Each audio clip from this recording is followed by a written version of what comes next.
If someone had told me that old age would bring me a brand new adventure, I probably would have laughed out loud. But it's true.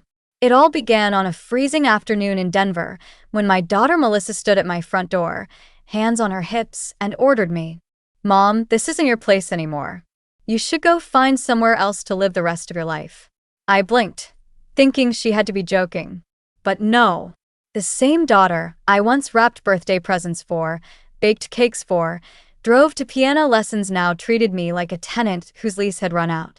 Within an hour, my entire life was packed into 2 suitcases, their wheels rattling down the wooden steps.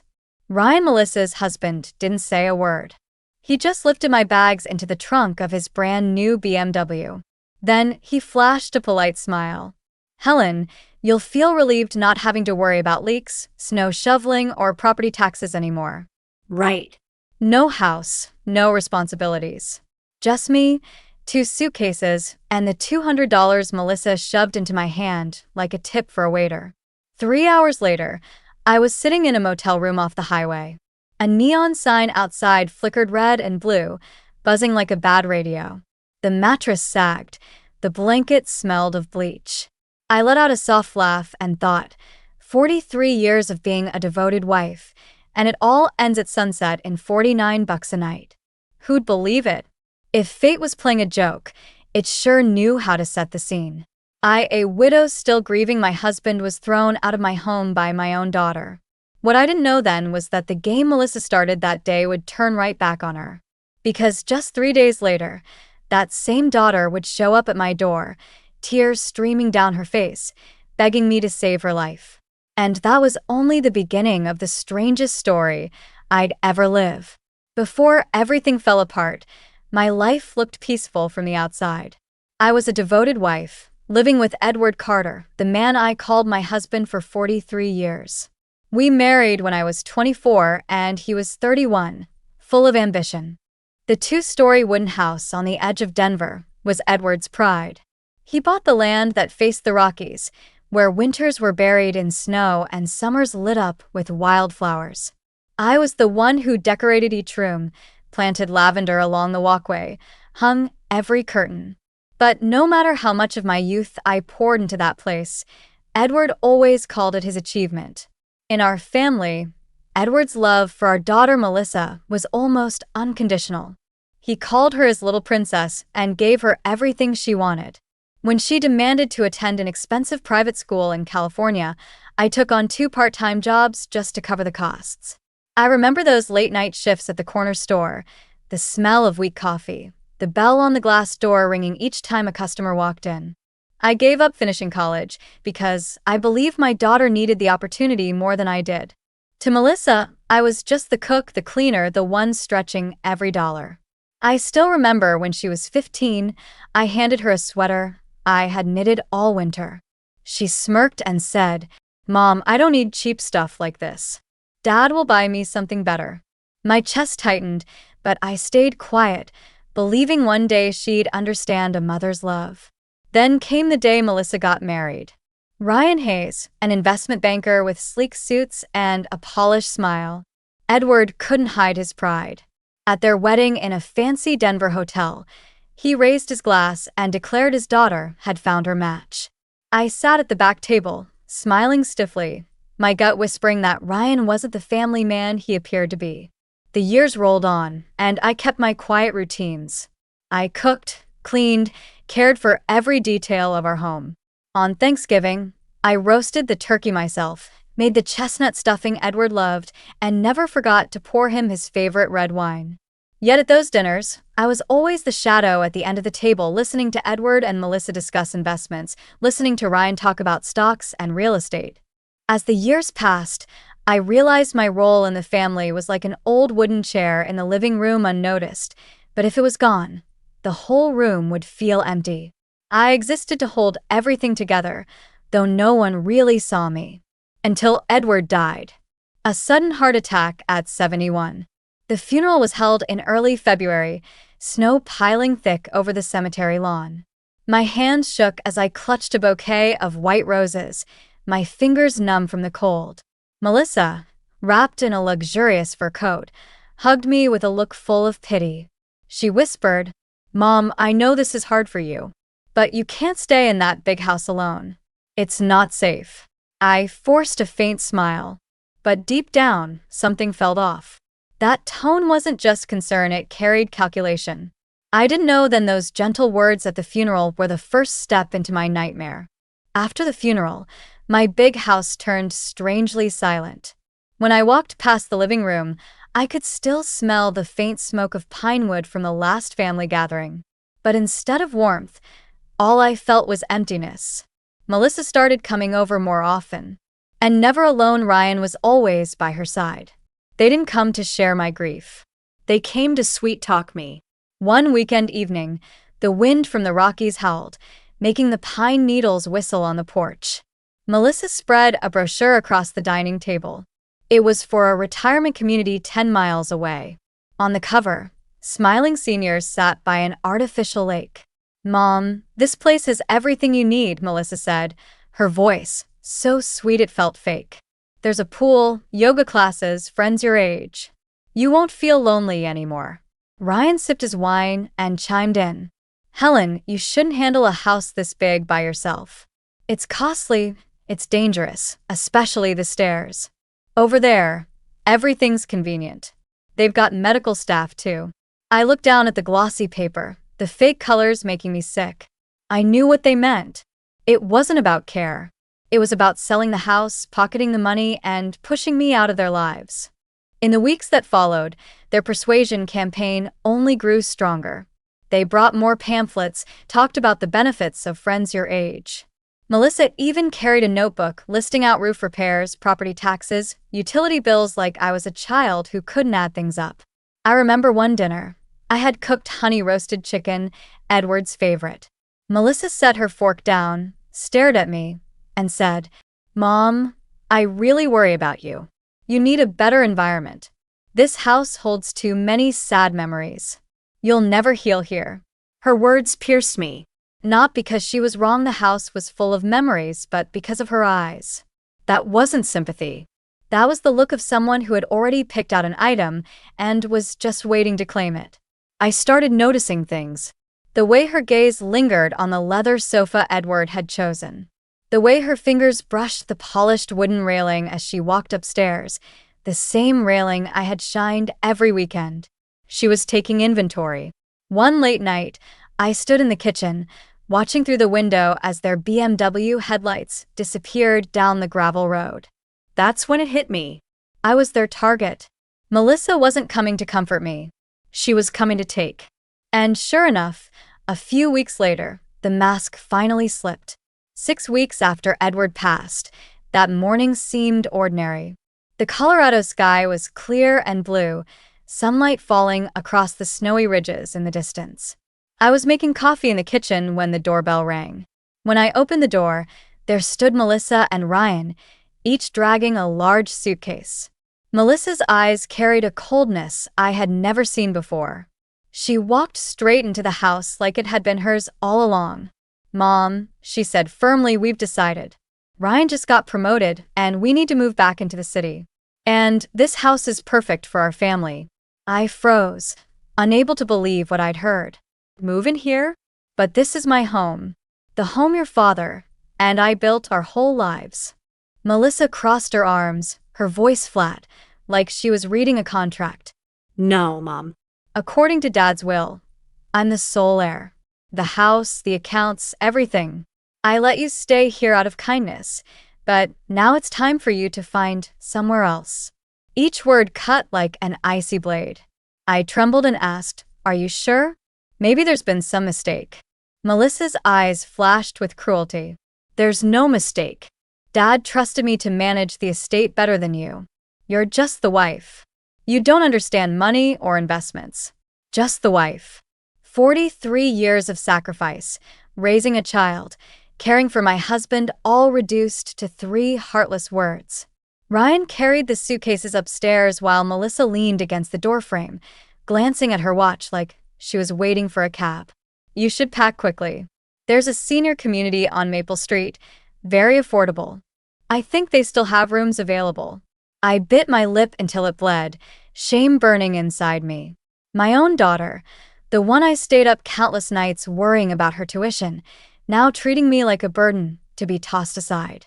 I hurried to gather what little I could: a few clothes, a box of old photos, our faded wedding album. My entire life now fit into 2 suitcases and a wooden box. As I stepped down the porch, the wood creaked under my feet. The sound I'd known for decades now felt like a cold farewell. Ryan placed my bags in the trunk, shut it neatly, then said in a casual tone, "Helen, you'll feel better not having to deal with taxes, roof repairs, or shoveling snow anymore." I didn't answer. In my eyes, every brick, every window carried memories. Melissa's 10th birthday with a strawberry cake, Christmas when Edward hung lights around the porch, the nights I stayed awake caring for him after his first heart attack. All of it stolen in a single morning.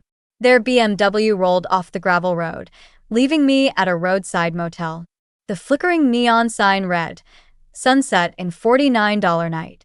The room was cramped, walls stained yellow, the damp smell clinging to every breath. Melissa shoved $200 bills into my hand, smiling like she was giving charity. "Enough to get you by for a few days. Ryan will send more once we finish the paperwork." The door shut, leaving me alone on a sagging bed, listening to trucks roar past on the highway. I stared at my suitcases, my chest tightening. In just 3 hours, I had gone from grieving widow to homeless, abandoned by my own daughter. But in that moment of despair, a memory flashed. Edward had shown me his will a few years back. I remembered every word, and it was nothing like what Melissa just claimed. My heart pounded. Something was wrong. Very wrong. The night at the motel dragged on forever. The AC rattled. The neon outside flickered against the stained ceiling. I lay there wide awake, heart pounding, Melissa's words echoing in my head like a curse.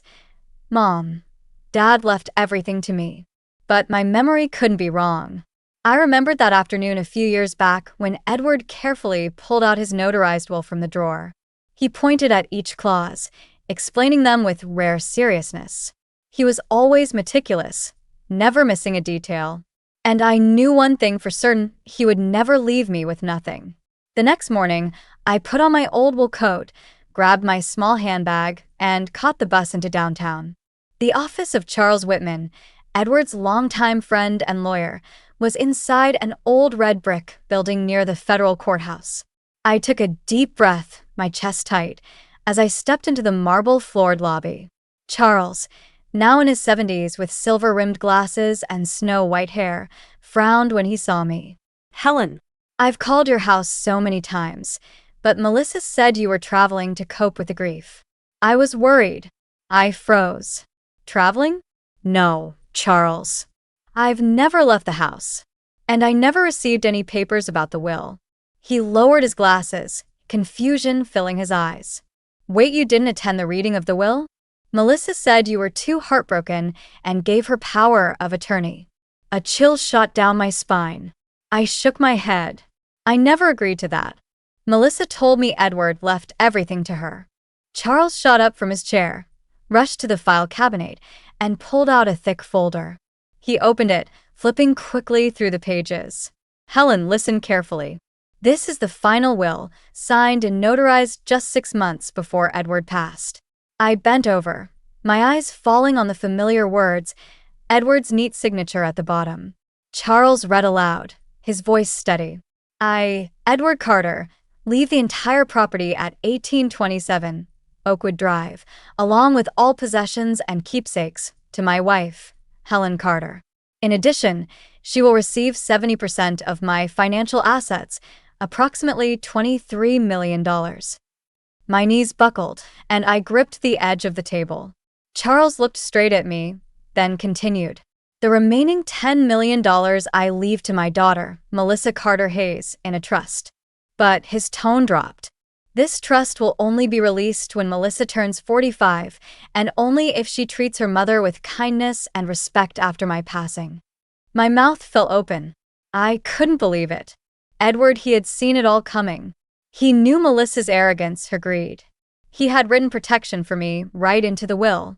Charles closed the folder firmly, his jaw tight. Helen, what Melissa did is a crime. She hid the real will, forged documents, and even forced you out of your own home. This is elder abuse and financial fraud. I sat frozen, tears welling up. All my quiet endurance shattered at once. Melissa hadn't just betrayed me, she had destroyed her own chance at her father's inheritance. Charles laid a hand gently on my shoulder, his voice firm. Helen, you haven't lost anything. In fact, you now hold everything. The house, the accounts, the money, $33 million in total. And Melissa gets nothing because she broke the condition. I gasped, torn between pain and a fierce sense of justice. All my life, I'd been dismissed as nothing more than the woman who scrubbed floors and cooked meals. Now the truth turned it all upside down. Charles the First whispered, "What do I do now?" He smiled, his eyes sharp. "Now, Helen, we let justice speak." And Melissa is about to face the biggest shock of her life. That afternoon, Charles Whitman's office turned into a command center. He was on the phone with the sheriff, the bank, even a private investigator. I sat in an old leather chair, my hands clasped tight, my heart still shaking from the shock. "Don't worry, Helen," Charles assured me. "Everything Edward left is protected by law. I'll work with the bank to freeze any accounts Melissa and Ryan tried to move into their names." 2 hours later, things started moving so fast I could barely believe it. The bank called back. All accounts under Edward's name were frozen for fraud investigation. The credit cards Melissa had been swiping for her luxury dinners and boutique shopping declined on the spot. Charles's phone rang nonstop, his voice steady and sharp. "Yes, lock that one too. Correct this account as well." "No, she has no legal authority." I sat quietly, overwhelmed, but for the first time since Edward's death, I felt a sliver of light. At exactly 3:47 p.m., my phone lit up. Melissa's name flashed across the screen, buzzing hard. I hesitated, then picked up. Her voice was frantic. "Mom, what's going on with the bank?" "My card's been shut down. They said all accounts are frozen. They're asking for proof of ownership." I closed my eyes, forcing calm into my voice. "I'm sitting here with Dad's lawyer. You remember him, don't you? Charles Whitman. He just read me the the one you hid." Silence. Then Melissa rushed in. "Mom, you're mistaken. I only wanted to protect you from the stress of managing money. You don't know how to handle a fortune like this." I let out a bitter laugh. "Protect me? By kicking me out and handing me $200? That's a strange kind of care." Her tone shifted, pleading now. "Mom, please. Don't make this worse. I'll give you a share. We can work something out." I cut her off, my voice like steel. "You don't have anything left to share. The $33 million belongs to me. And you've lost it all because of how you treated me." I heard her breathing hard on the other end. Then she stammered. No, that can't be." Charles motioned for me to keep her on the line. He nodded, and just then another voice broke in. Detective Maria Rodriguez from the Denver Police Department. Her tone was firm. "Melissa Carter Hayes, your actions constitute financial fraud and elder abuse.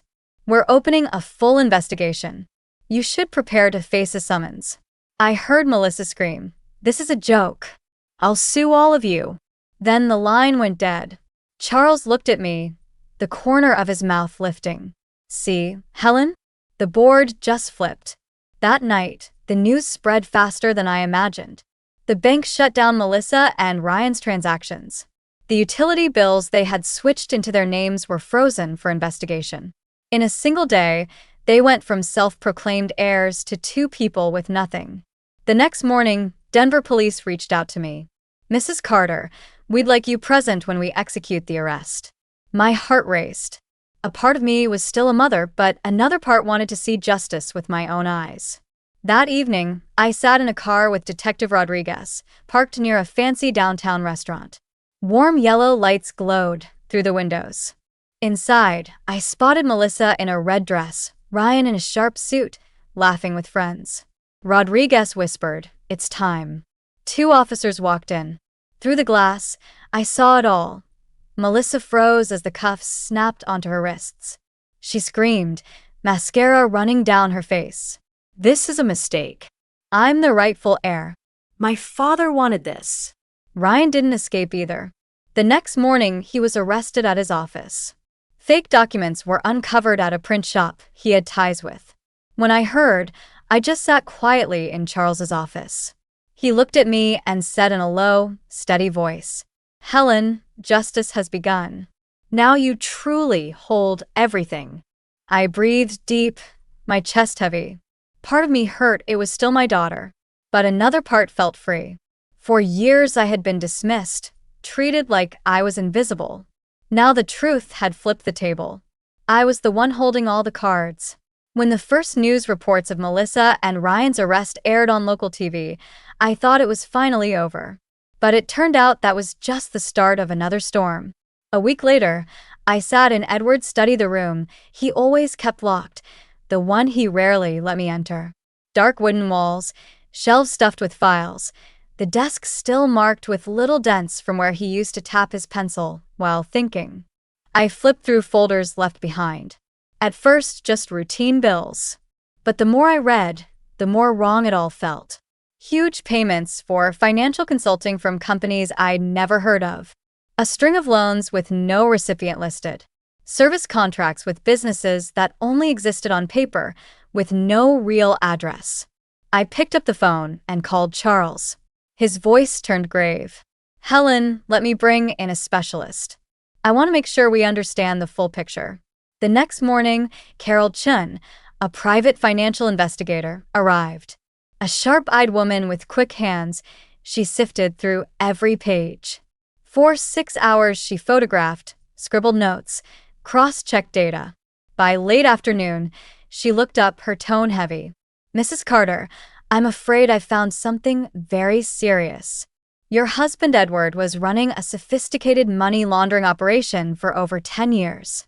Millions of dollars flowed through his consulting firm to clean money from criminal organizations." I froze. The wooden chair felt like stone beneath me. No, that's impossible.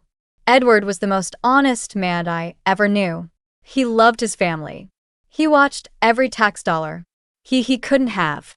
Carol slid contracts and invoices across the desk, matched with FBI case files. I know this is hard to believe, but the evidence is undeniable. He wasn't just involved, he was a key player. The room spun. My mind went back to Edward's sudden business trips, the late-night calls he took, saying clients needed him urgently, the unexpected sums that appeared in our accounts. I'd always assumed it was his savvy investments. But the truth was darker. My chest ached. The man I loved for 40 years, the man who held my hand at my mother's funeral, had hidden a devastating secret from me. I felt betrayed and broken all at once. Just then, Charles walked in. After hearing Carol's summary, he let out a long sigh. "Helen, if the FBI uncovers this, all assets could be seized as proceeds of crime. The house, the money, everything." I clutched my head, tears spilling. "So, even what Edward left me isn't really mine? I'll lose it all?" Charles nodded softly. "We have to face that possibility." The next afternoon, I got an unexpected call. Melissa's voice came through, hoarse, but still laced with calculation. "Mom, we need to talk. There are things about Dad you don't know. Things that could change everything." I sat frozen, my heart pounding. I had no trust left in my daughter, but this time, there was a bitter truth in her tone. She knew Edward had ties to crime. Melissa's voice sharpened, cutting through the line. "Ryan's lawyer has already reached out to the FBI. If I cooperate, we could get immunity. In return, you'll have to give up most of the estate. You can keep $5 million and the house. The rest will be gone." I gripped the phone, heat rising in my face. My daughter, the same one who betrayed me once, was back this time bargaining with the sins of the man I loved. And in that moment, I knew the game wasn't over. It had just moved to the next round. A round I was forced to play, no matter how painful the truth. That night, I sat alone in the quiet living room. The lamp threw a warm glow over my wedding photo with Edward. In the picture, he smiled wide, his eyes bright with confidence. I touched the glass, my chest tightening. Who was that man, really? I couldn't just sit by while Melissa and Ryan used the secret as a bargaining chip. I called Charles. Charles, I want to meet with the FBI. Right away. The next morning, I sat across from Agent Sarah Martinez, a federal agent with her brown hair pulled back and a hard look in her eyes. She set a recorder on the table and looked straight at me. Mrs. Carter, do you understand that by voluntarily giving a statement, you might be admitting you benefited from illegal money? I nodded, firm. I understand. But I'd rather tell the truth than let my daughter and son-in-law use this against me. I told everything about the files Carol found, about Melissa's phone call last night. Each word hurt, like I was betraying my memory of Edward. But the more I spoke, the more I felt freed. Agent Martinez listened, took notes. When I finished, she exchanged a look with a colleague, then faced me again. A small, unreadable smile touched her lips. Mrs. Carter, there's something you need to know. Your husband wasn't a regular money launderer. He's the most valuable asset the FBI has had in over a decade. I froze, thinking I'd misheard. What do you mean? She leaned forward, speaking slowly. Edward Carter cooperated with us as an undercover asset. For 12 years, he pretended to run the laundering operation to get inside the Torino crime family, a group known for moving hundreds of millions through shell companies. The money you saw was actually monitored by us. Part of it was kept to maintain his cover, and by agreement, that part became legal when he died. My mouth fell open. My heart felt heavy and like it was exploding at once. Edward was an agent? And the $33 million is legal? Yes. Agent Martinez nodded. What he left you is completely legal, cleared by the Justice Department. More than that, because of his work we broke at least 47 major cases and seized over $200 million from criminals. He risked his life to protect his family and this country. Tears streamed down my face. I remembered his mysterious trips, the nights he stayed up with piles of papers, the calls he ended the moment I walked in. It all clicked into place. He hid the truth from me not to betray me, but to protect us. I whispered, shaking. I used to blame him. I thought he betrayed me. Agent Martinez put a hand on the table and softened her tone. No, Mrs. Carter. He trusted you enough to know you'd be okay, even if he wasn't here. And now his legacy is more than money. It's a chance for you to do something meaningful. A new energy rose in me. Shame and despair turned into pride and resolve. Melissa and Ryan thought they could manipulate me with Edward's secret.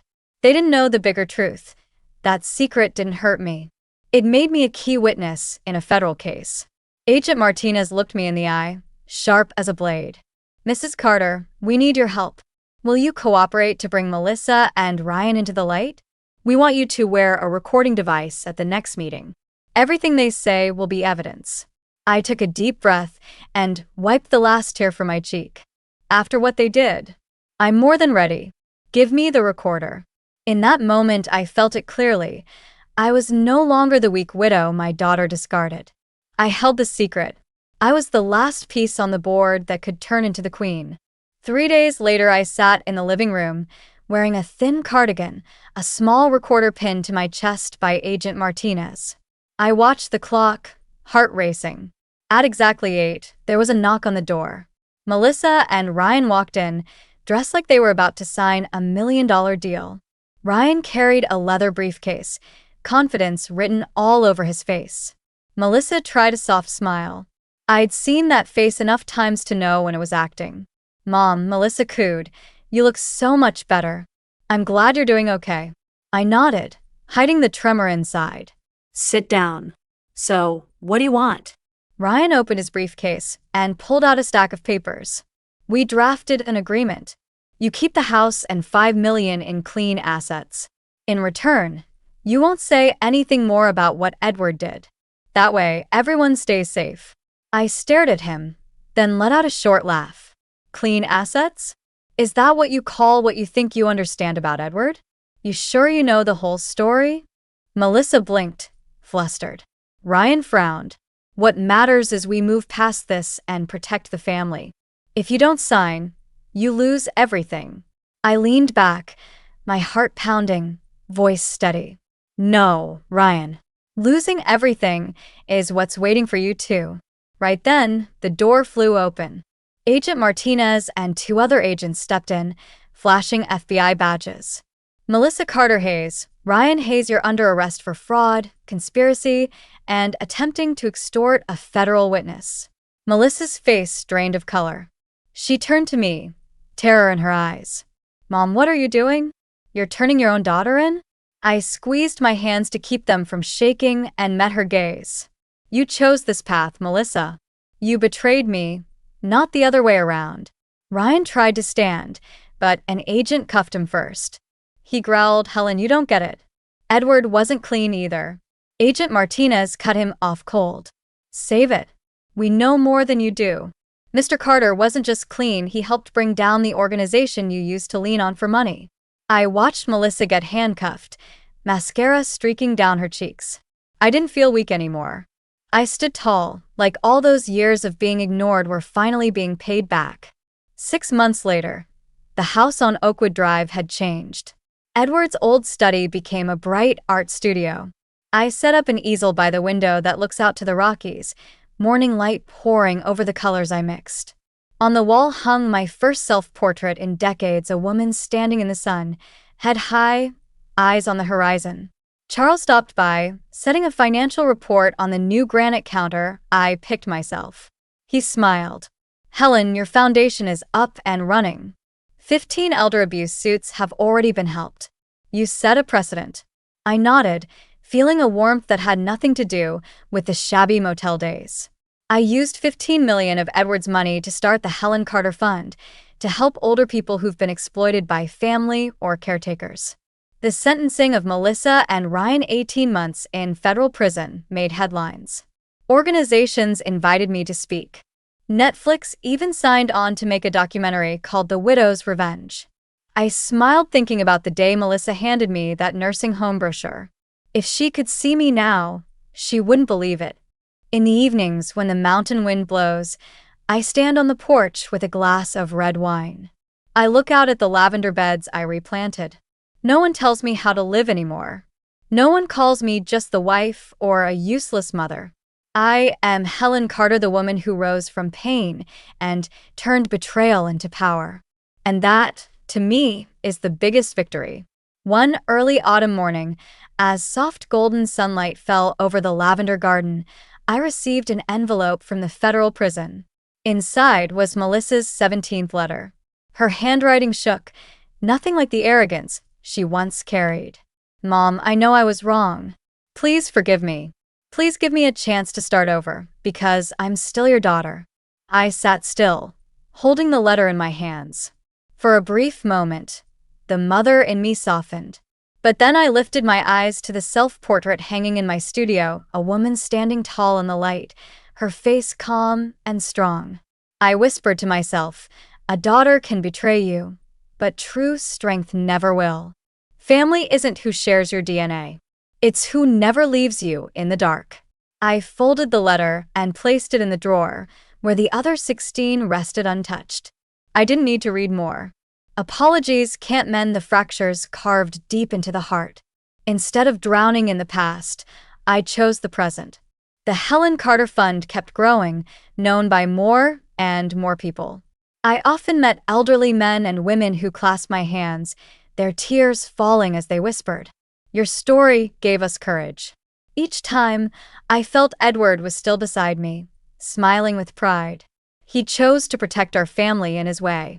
And I chose to protect people like me, those who'd been treated as invisible, as weak. At night, I'd step onto the porch, watching the sun dip behind the Rockies. The cool breeze carried the scent of pine and mountain mist. I tightened my grip on the wine glass, smiling. I was no longer the woman thrown out of her home with 2 suitcases. I was the woman who learned to turn loss into strength. And if one day Melissa truly changes, maybe I'll listen. But until then, I'll keep walking my own path. Because sometimes the sweetest revenge isn't watching someone fall. It's standing up and living brighter than ever.